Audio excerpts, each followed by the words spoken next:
Setters, Will Setterfield. I've been pretty big on Setters since he first came to the club.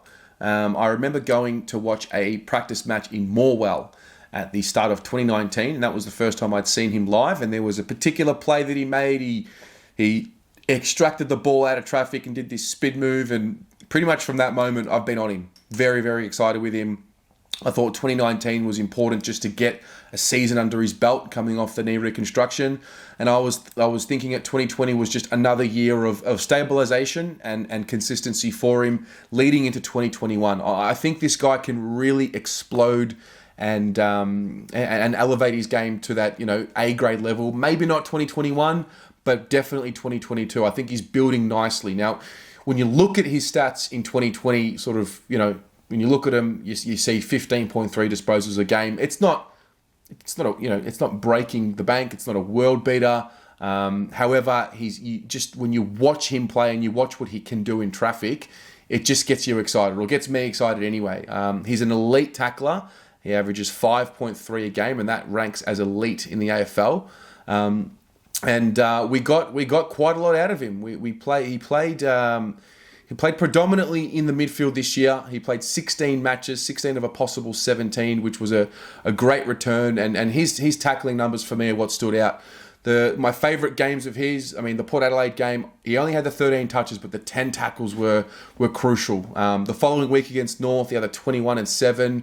And for me, he just came along nicely. He actually finished the season pretty strongly. And for me, I saw quite a few signs of him as we ended the season, which for me, I've got this theory. You've got to really end the season strongly and to show that you can break out the following year. And I thought we saw that from him. A few 20-plus possession games. He was pretty good against Collingwood. And there's a little underrated factor about he and his tandem with Sam Walsh. They've got a really good thing going on. Obviously, well documented. They're really close. And you can see it on the field. They work well with each other. And if you watch some of Sam Walsh's goals in 2020, a lot of them came from handballs directly from Will Setterfield. He's got that spatial awareness, that basketball-y spatial awareness almost. He's able to make the no-look handball. But for me, when you see a guy like Will Setterfield come to the club, obviously highly touted from GWS, and for me, when you see the way he does the hard stuff, the tackling, the contested ball work, it's just pleasing to see, because sometimes these talented kids don't want to do the nitty gritty. They don't want to get their hands dirty, and Will Setterfield's one that wants to get his hands dirty and wants to get in there. And I love the fact that he's working closely with a guy like Ed Curnow. I think when you combine Will's natural talent and Ed Curnow's work ethic, I think it's a perfect combination. And for me, he looks settled. He looks very much settled. I'm very confident that he's going to make it, and he's going to make it in a big way. Like I said at the start of the video, I don't know if it's going to be 2021 or 2022, but I'm very, very confident this guy is going to become a very, very good footballer in this league.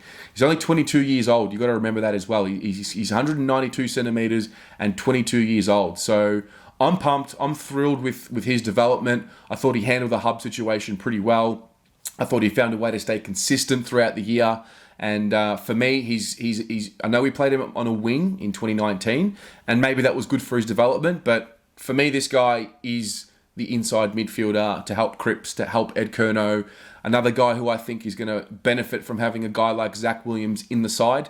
Because that Will's first instinct is to get the ball in traffic and find someone who's running on the outside, and that's the key for me for him having a great 2021. He's just building off that.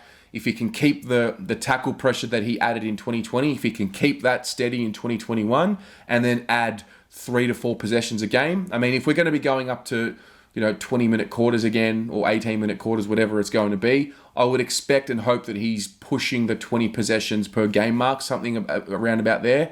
And then 2022, we're looking at, hopefully increasing even more, 23, 24 possessions a game. And that's Will for me. So that's how I see him. Very pleased as a supporter and, as a member and as a fan. But what about you? How did you see his year?